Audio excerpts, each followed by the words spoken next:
पिछले वीडियो में हम बात कर रहे थे कराचिल या कराजल अभियान की, जो कि कुमायूं क्षेत्र उत्तराखंड में हुआ था। लेकिन कुछ कारणों की वजह से वीडियो हो गया था ख़त्म और हमारा चैप्टर भी ख़त्म हो गया था। लेकिन हम यहाँ पर से उसको फिर से ज़िंदा कर रहे हैं और अब हम फिर से कराचिल या कराजल अभियान के बारे में बात कर रहे हैं। अब देखिए, इस क्षेत्र में आक्रमण क्यों कर या इस क्षेत्र को जीतना ज़रूरी क्यों होता है, क्योंकि ये दिल्ली सल्तनत के उसमें नहीं होता, अधिकार क्षेत्र में। तो यहाँ पर दिल्ली सल्तनत में जितने भी विद्रोही होते हैं वो इस क्षेत्र में आकर शरण ले लेते हैं। ये क्षेत्र पहाड़ी क्षेत्र होता है, इसलिए यहाँ पर आक्रमण करना उतना आसान नहीं होता है। तो जो विद्रोही होते हैं वो यहाँ पर आकर शरण ले लेते हैं और यहाँ के राजाओं को थोड़ा बहुत पैसा देते हैं, तो वो अच्छी खातिरदारी भी यहाँ पर कर देते हैं। तो यहाँ पर जो मोहम्मद बिन तुगलक रहता है वो विद्रोहियों से परेशान होता है, क्योंकि हम देख रहे हैं कि मोहम्मद बिन तुगलक के काल में सबसे ज़्यादा विद्रोह यहाँ पर हो रहे हैं। तो अब यहाँ पर हम देखते हैं कि जो मोहम्मद बिन तुगलक है वो क्या करता है कि इन्हें जीतने के लिए, इन्हें जीतकर वह अपनी अधीनता स्वीकार करवाना चाहता था और विद्रोहियों की शरण को रोकना चाहता था। जबकि बर्नी यहाँ पर कहता है कि इसको जीतकर वह चीन विजय की ओर बढ़ना चाहता था। हालांकि ज़्यादातर इतिहासकार बर्नी को यहाँ पर सही नहीं मानते हैं और कहते हैं कि बर्नी ने भैया अफीम खा ली होगी तब उसने ऐसी बात कही, क्योंकि चीन विजय भी उसका यहाँ पर अभियान नहीं था, वो बस अपने विद्रोहियों से परेशान था। क्योंकि हम लॉजिकली देख सकते हैं कि उसके काल में सबसे ज़्यादा विद्रोह, दिल्ली सल्तनत के काल में हमें सर्वाधिक विद्रोह अगर कहीं देखने को मिल रहे हैं तो कहाँ मिल रहे हैं? मोहम्मद बिन तुगलक के काल में हमें देखने को मिल रहे हैं। हमने देखा कि कितने ज़्यादा विद्रोह उसके काल में होते हैं और उन विद्रोहों में सबसे ज़्यादा 32 विद्रोह उसके काल में होते हैं और 27 विद्रोह कहाँ हो रहे हैं? तो वो हो रहे हैं दक्षिण भारत में। अब देखो, यहाँ पर मोहम्मद बिन तुगलक खुसरो मलिक के नेतृत्व में 1,80,000 की सेना कराचिल अभियान पर भेजता है। खुसरो मलिक ने कराचिल क्षेत्र के स्थानीय राजाओं को तो पराजित कर दिया और अधीनता भी स्वीकार करा ली। अब इसको यहाँ से वापस आ जाना चाहिए था, लेकिन खुसरो मलिक अपना यूनिक दिमाग लगाता है और वह सोचता है कि क्यों ना मैं अपने सुल्तान को सरप्राइज़ दूं और क्यों ना मैं तिब्बत को भी जीत लूं। अब ये जो होते हैं, ये होते हैं दिल्ली के लौंडे। अब ये दिल्ली क्षेत्र होते हैं और इनको इधर उत्तराखंड क्षेत्र के बारे में कुछ जानकारी होती नहीं है और इस क्षेत्र में पड़ती है भीषण बर्फ़बारी और बहुत सारे जो तूफ़ान आते हैं बर्फ़ वाले वो यहाँ पर आ रहे होते हैं, मौसम भी ख़राब होता है। तो यहाँ पर भैया अपने खुसरो मलिक जो रहते हैं वो स्मार्ट बन के चले जाते हैं आगे तिब्बत की ओर। मौसम ख़राब हो जाता है, दुर्गम स्थिति हो जाती है। ऊपर से जो स्थानीय राजा जो अभी तक अधीनता स्वीकार कर चुके थे, जब उनको पता चलता है कि खुसरो मलिक बहुत बुरी कंडीशन में हैं, तो वो सोचते हैं भैया हम मदद कर देते हैं तुम्हारी, चलो हम तुम्हारी मदद कर देते हैं, तुमको हम और जल्दी भगवान के पास पहुंचा देते हैं। तो यहाँ पर जो क्षेत्रीय राजा होते हैं वो अलग आक्रमण कर देते हैं। तो इनकी सेना लगभग सभी सैनिक इनके जो होते हैं वो नष्ट हो जाते हैं, मारे जाते हैं। यहाँ पर रास्ता ये भटक जाते हैं मौसम ख़राब होने के कारण। स्थानीय राजाओं के आक्रमण के कारण भी इनकी बहुत बड़ी सेना यहाँ पर नष्ट हो जाती है और इसके कारण यहाँ पर मोहम्मद बिन तुगलक को बहुत ज़्यादा नुकसान होता है। और एल्फिंस्टन इन्हीं घटनाओं के कारण मोहम्मद बिन तुगलक को पागल या सनकी सुल्तान कहता है और लैनपुल या स्मिथ यहाँ पर इनकी बात का समर्थन करते हैं। अब 1341 ईस्वी में चीन का शासक तेगुन या तिमूर का दूत मंडल मोहम्मद बिन तुगलक के दरबार में आता है। 1342 ईस्वी में मोहम्मद बिन तुगलक ने इब्न बतूता को दूत बनाकर चीन भेजा। अब ये इब्न बतूता को ही क्यों भेजता है? तो 1333 ईस्वी में मोरक्को का यात्री इब्न बतूता भारत की यात्रा पर आता है। पहले तो मोहम्मद बिन तुगलक उसका बहुत सम्मान करता है और उसे दिल्ली का मुख्य काजी बनाता है।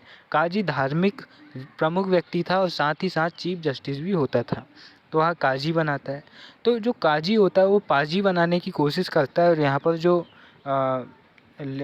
जो हमारा जो इब्न बतूता है वो भ्रष्टाचार में शामिल हो जाता है। मोहम्मद बिन तुगलक इस बात से बहुत दुखी होता है, लेकिन इब्न बतूता विद्वान था और दूसरे देश का नागरिक था, तो उसको तो मार नहीं सकता था। तो भैया उसको कहता है कि सम्मानपूर्वक हम आपको यहाँ से रवाना करते हैं और ठीक 11 साल बाद 1342 ईस्वी में अपना दूत बनाकर चीन उसे भेज देता है। अब फिर 1342 ईस्वी है, मैंने 1142 बोल दिया शायद। तो 1342 ईस्वी में इब्न बतूता को अपना दूत बनाकर मोहम्मद बिन तुगलक चीन भेज देता है और 1333 ईस्वी में मोरक्को।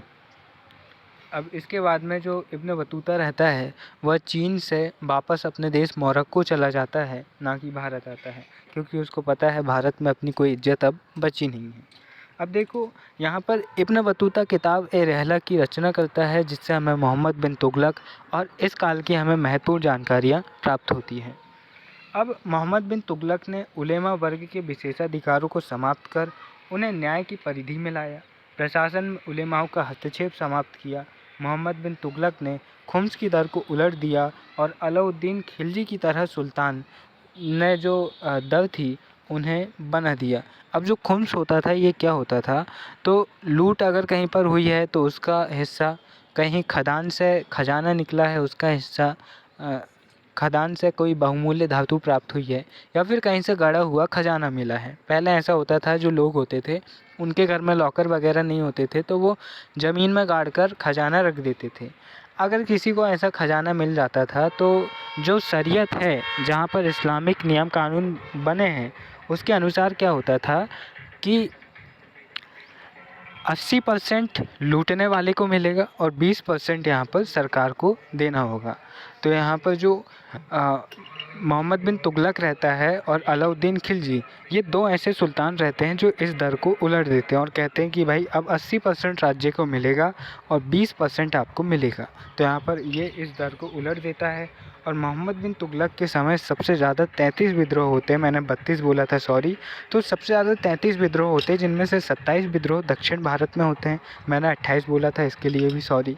तो ये आंकड़ा ध्यान रखना कि दिल्ली सल्तनत में सबसे ज़्यादा विद्रोह मोहम्मद बिन तुगलक के काल में हो रहे हैं। दिल्ली सल्तनत में सबसे बड़ा साम्राज्य मोहम्मद बिन तुगलक खड़ा कर रहा है।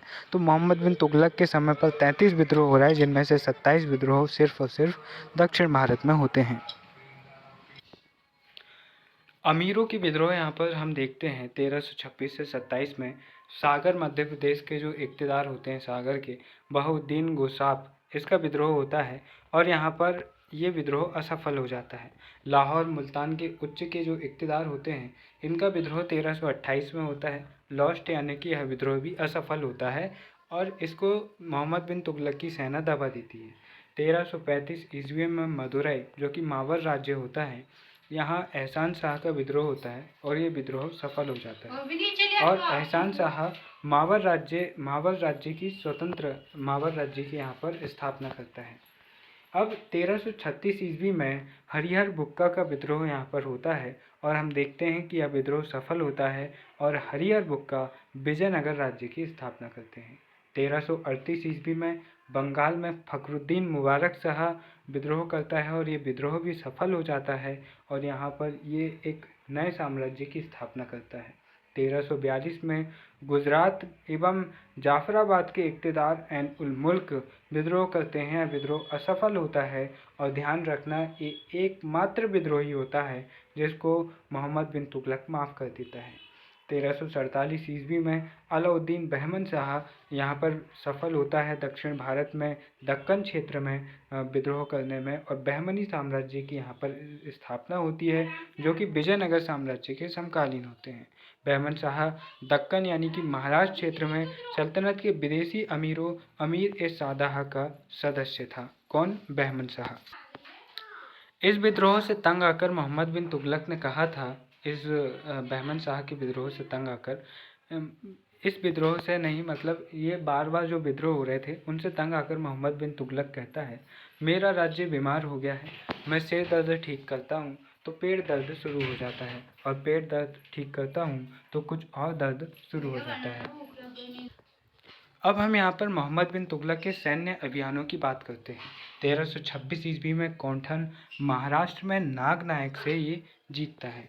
1327 से 28 ईस्वी में द्वार समुद्र के वीर बल्लाल तृतीय से जीतता है कर्नाटक क्षेत्र और 1328 ईस्वी में काम्पिल्ले को जीतता है और यह दक्षिण का अंतिम हिंदू राज्य था काम्पिल्ले। यहीं से हरिहर बुक्का को यह बंदी बनाकर दिल्ली भेजा जाता है और फिर बाद में हरिहर बुक्का मोहम्मद बिन तुगलक को मना लेते हैं, उसकी खुशी के लिए इस्लाम धर्म स्वीकार करते हैं और मोहम्मद बिन तुगलक बाद में इन्हें अपना प्रतिनिधि बनाकर दक्षिण भारत विद्रोह के दमन के लिए भेजता है। लेकिन मोहम्मद बिन तुगलक यहाँ पर चाल चलते हैं और उनकी चाल कामयाब हो जाती है और फिर दक्षिण भारत में वे एक स्वतंत्र राज्य की स्थापना कर लेते हैं। 1333 ईस्वी में मदुरा राज्य मावर राज्य वह जीतता है। हालांकि बाद में 1335 में हमने अभी विद्रोह में देखा कि मावर राज्य फिर स्वतंत्र हो जाता है। 1337 में नगरकोट यानी कि कांगड़ राज्य पर वह आक्रमण करता है। 1338 ईस्वी में कराचिल अभियान वह करता है और सल्तनत काल में सर्वाधिक साम्राज्य विस्तार हम देखते हैं कि मोहम्मद बिन तुगलक के समय पर होता है। और याद रखना कि सर्वाधिक विद्रोह भी मोहम्मद बिन तुगलक के समय पर होता है। 33 विद्रोह हम देखते हैं जिनमें से 27 विद्रोह केवल और केवल दक्षिण भारत में हम देखते हैं और गुजरात का विद्रोही जो एन मुल्क रहता है वही एकमात्र विद्रोही रहता है जिसको मोहम्मद बिन तुगलक माफ़ कर देता है विद्रोह करने के बाद भी। 1348 ईस्वी में दिल्ली सल्तनत के आसपास प्लेग फैल जाता है और सुल्तान ने बचाव के लिए कन्नौज के पास स्वर्गद्वारी में यहाँ पर शरण ली। तो ये जनता से पहले अपने आप को बचाता है और बचने के चक्कर में ये कन्नौज के पास स्वर्णगिरी में पहुँच जाते हैं और यहाँ पर ये शरण लेते हैं। 1351 ईस्वी में सिंध पर आक्रमण, इस अभियान के दौरान ही मोहम्मद बिन तुगलक की मृत्यु हो जाती है और अमीर ने मोहम्मद बिन तुगलक के चचेरे भाई फिरोज शाह तुगलक को सुल्तान घोषित कर दिया और सुल्तान की मृत्यु पर बदायूं लिखता है, सुल्तान को प्रजा से और प्रजा को सुल्तान से मुक्ति मिल गई। लेकिन हमें यहाँ पर यह भी ध्यान रखना चाहिए कि मोहम्मद बिन तुगलक पहला शासक है जो अपने उद्देश्यों में साफ तौर पर जाहिर करता है कि वह जनता और कृषकों के हित के लिए काम करेगा। उसने दीवान एक कोही जैसे विभाग की स्थापना की।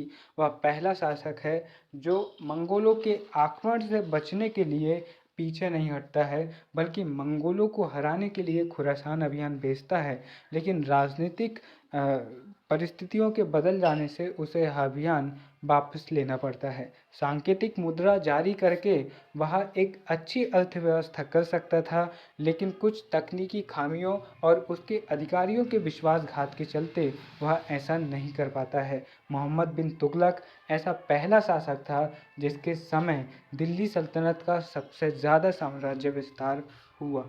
तो यहाँ पर मोहम्मद बिन तुगलक एक बेहतरीन शासक बन सकता था, लेकिन परिस्थितियाँ चूँकि उसके पक्ष में नहीं रही, इसलिए वह बेहतरीन शासक बनते बनते रह गया। यही कारण है कि लेनपुल बदायूं उसके विषय में कहते हैं, सुल्तान को प्रजा से और प्रजा को सुल्तान से मुक्ति मिल गई।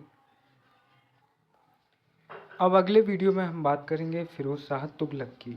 चूँकि ये वीडियो थोड़े आपको यहाँ पर शोर शराबा भी सुनने को मिलेगा और जिस वीडियो को मैं एक ही वीडियो में बनाना चाहता था उस वीडियो को 3 भागों में आप तक पहुँचाना पड़ रहा है, क्योंकि कुछ टेक्निकल इशू कहें या फिर ऐसे ही शोर शराबा वाले इशू कहें जिनके कारण मुझे शांत माहौल नहीं मिल पाया और मुझे ऐसे रोक रोक कर छोटे छोटे वीडियो बनाकर अपलोड करना पड़ रहा है। तो मुझे उम्मीद है कि आप इसके बावजूद इन चीज़ों को समझेंगे और वीडियोस और कंटेंट को आप आत्मसात करेंगे। नोट्स आपको टेलीग्राम पर मिल जाएंगे जहां पर जाकर आप बाकायदा नोट्स रिवीजन करेंगे और अगर आपके एग्ज़ाम में टाइम होगा तो आप बराबर अपनी तरफ से भी नोट्स बनाएंगे, क्योंकि लिखने, सुनने, पढ़ने और देखने जब तक आपकी पांचों इंद्रियां और छूने जब तक आपकी पांचों इंद्रियां काम नहीं करती है तब तक आपको कोई चीज़ बेहतर तरीके से समझ में भी नहीं आती है और याद भी नहीं होती है। तो यहाँ पर से सुनने के बाद में बराबर नोट्स बनाइए अगर समय हो तो, और अगर समय कम है एग्ज़ाम में तो बराबर अच्छे से रिवीजन कीजिए। फिर मिलेंगे अपने अगले वीडियो में जहाँ पर हम पढ़ेंगे फिरोज शाह तुगलक को। इसके बाद अगले वीडियो में, तब तक के लिए नमस्कार, जय हिंद।